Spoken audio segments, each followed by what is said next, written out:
Reggie, I don't know if it's just me, but do you get a lot of spam calls or no? Yeah, man, calls are always coming in my phone, and I'm wondering what's happening. I get them. I seriously get like, honestly, and I'm not even exaggerating, I probably get like seven a day. And they say that like the reason that people get spam calls, the reason that all this happens are these big companies that can't really keep data safe. Like, for example, Ticketmaster, I don't know if you've gotten any tickets through them, but they were hacked and 560 million users information was compromised and then put up for sale on the dark web. And you would think like, oh, okay, that's how this is happening. It's just my phone number, but the thing is, like, your name is out there, your email address, your home address, and credit card information. And at best, what's going to happen with all this is you're going to get more spam calls. At the worst, you're looking at fraud. And the crazy thing is, like in this case, Ticketmaster did nothing about it. Like they said that they didn't think the hack would have a material impact on overall business. All these businesses that we do, like online shopping, and we do all this stuff with, they're so happy to collect our data, but they don't do anything to protect it. Um, so I took the initiative and I got with today's sponsor of this video, Aura.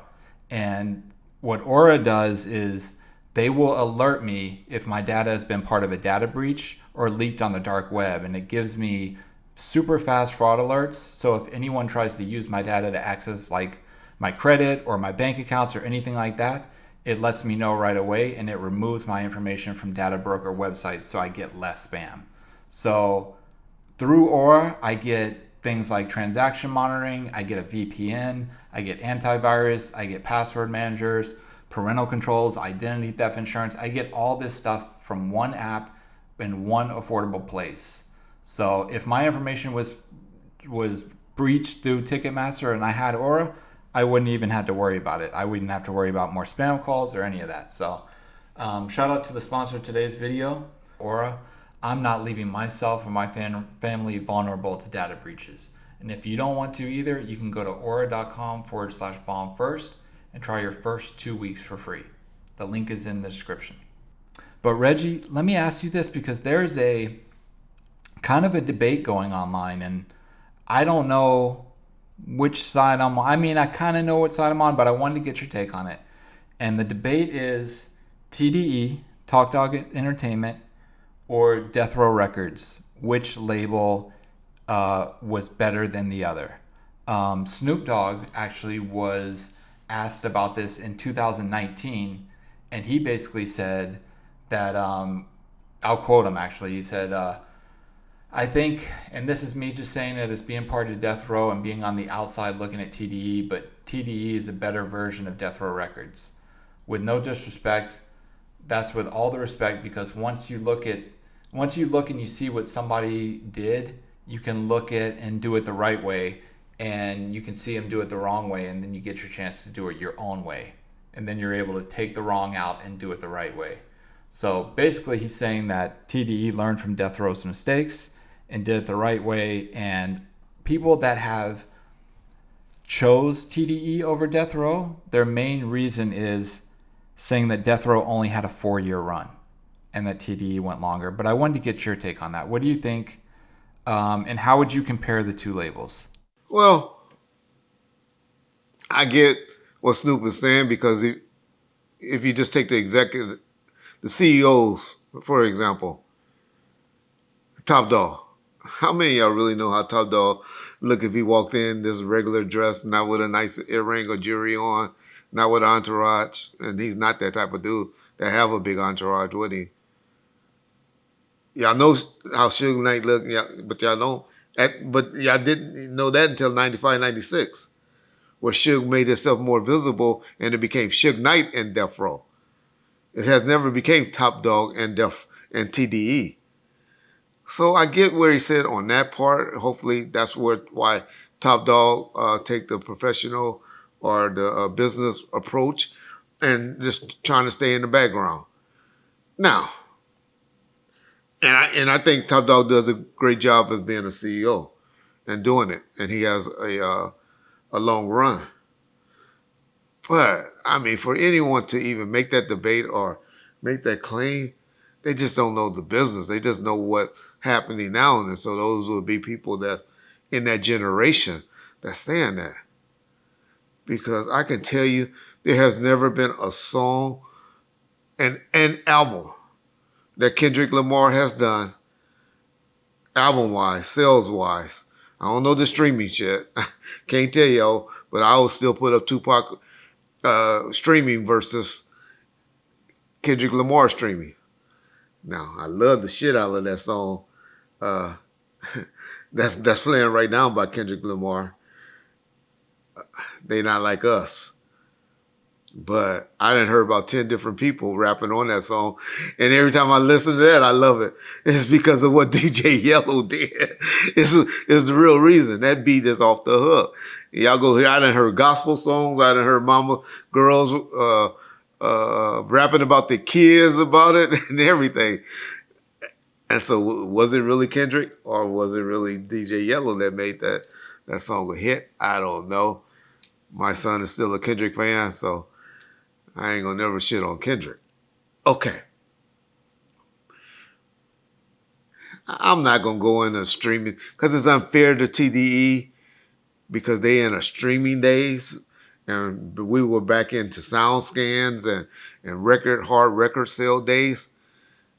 But y'all can't show me one album of Kendrick Lamar that sold more than any of Tupac albums while he was on death row. Not one.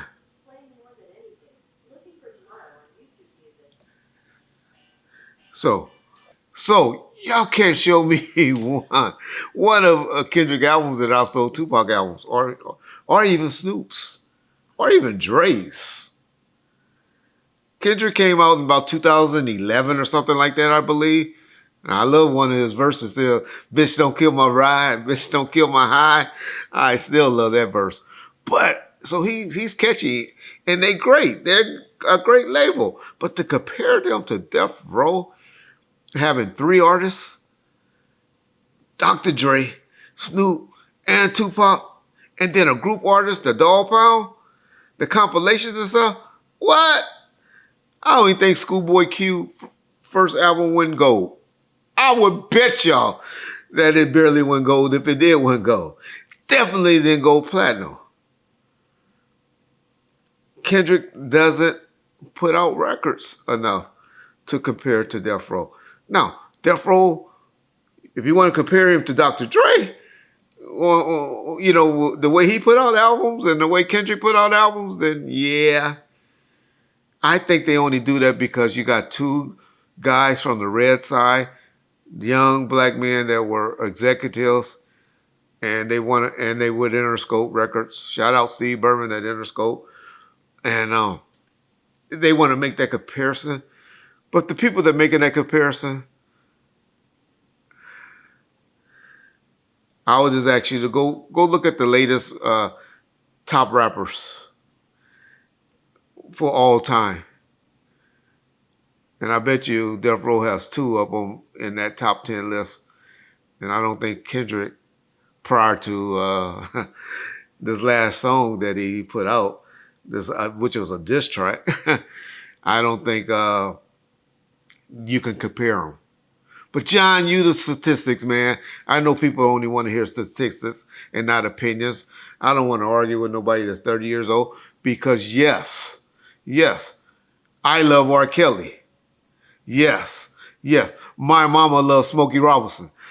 You know, my point is, from time periods, they think Smokey and Al Green and all of them was the shit. I think R. Kelly and Chris Brown and Usher, I think they were the shit.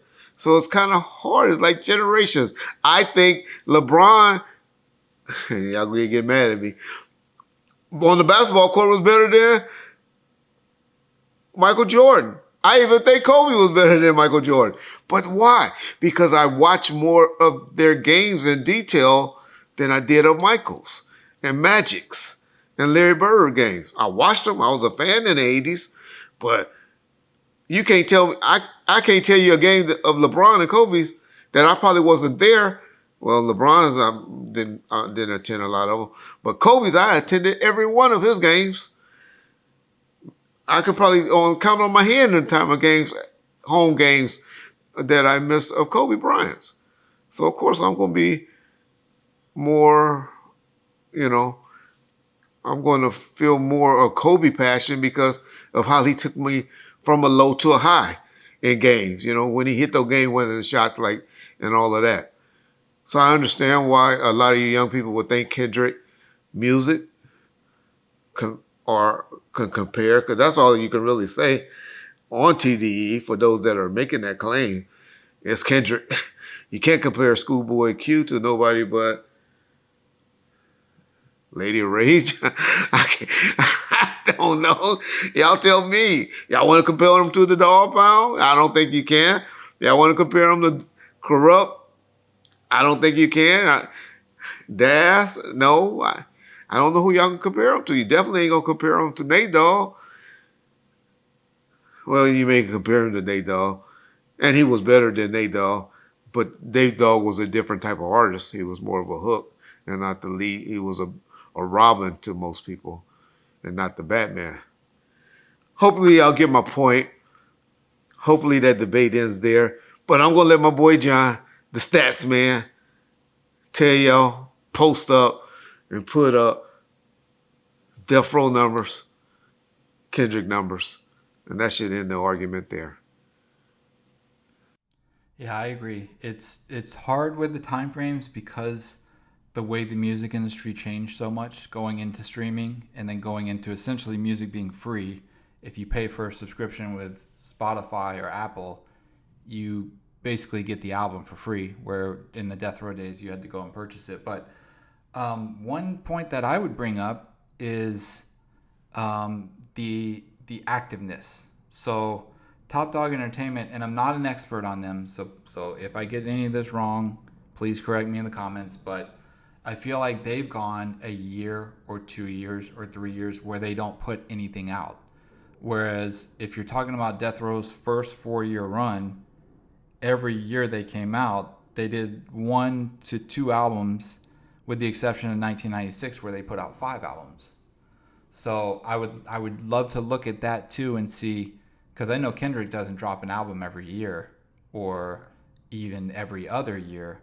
So I would love to look at, the artists that they put out and how frequent they put them out and compare that too. Because if you're talking about longevity, of course you're going to have a longer run if you don't put anything out for 2 or 3 years at a time. Just you have nothing to succeed or fail on. But we'll put up the numbers and compare them with that. But I agree with your point. I know Kendrick's album Damn, it's RIAA certified at 3 times platinum, which isn't a knock on him because I don't know how that works with the streaming and all that stuff. But if we just go off certifications, no comparison. There's no comparison. Videos,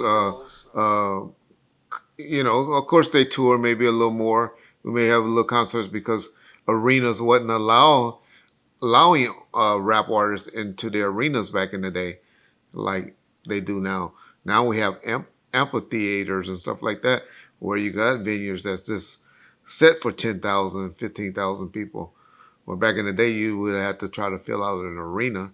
And to fill out an arena, you would have to, have 3 to 4 or 5 different acts. You would have to basically have tours.